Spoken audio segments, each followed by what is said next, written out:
రే లేచావా? రే తలుపు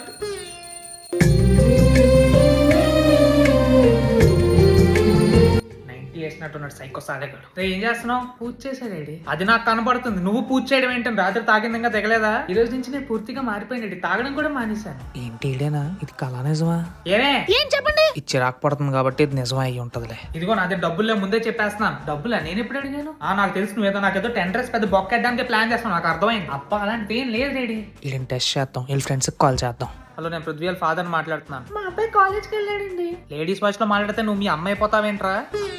మీరు చాలా ఇంటెలిజెంట్ అంకుల్. ఇవే తగ్గించుకుంటే మంచిది. సరే ముందు పృథ్వీ కాల్ చేసి వాళ్ళ నైట్ సిట్టింగ్ ప్లాన్ ఉందని చెప్పు. మీరు కూడా వస్తారా అంకుల్? Okay uncle. చెప్పరా. నైట్ సిట్టింగ్ ప్లాన్ ఉంది, వస్తావా? అరే లేదురా, నేను తాగడం మానేశాను. మీరు కాస్త తాగండి. సరే నేను మళ్ళీ చేస్తా. బాయ్. అంటే నిజంగానే మారిపోయాడా? డాడీ నేను కాలేజ్కి వెళ్తున్నాను. సరే. ఇంకొకసారి టెస్ట్ చేద్దాం.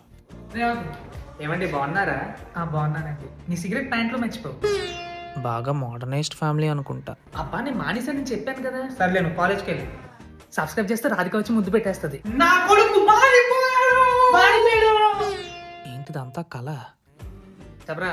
నైట్ సిట్టింగ్ ప్లాన్ ఉంది, వస్తావా? నేను లేకుండా ప్లాన్ ఉంటుంది ఏంట్రా? సరే మా బాబుని డబ్బులు అడగాలి. ఫోన్ పెట్టే డాడీ.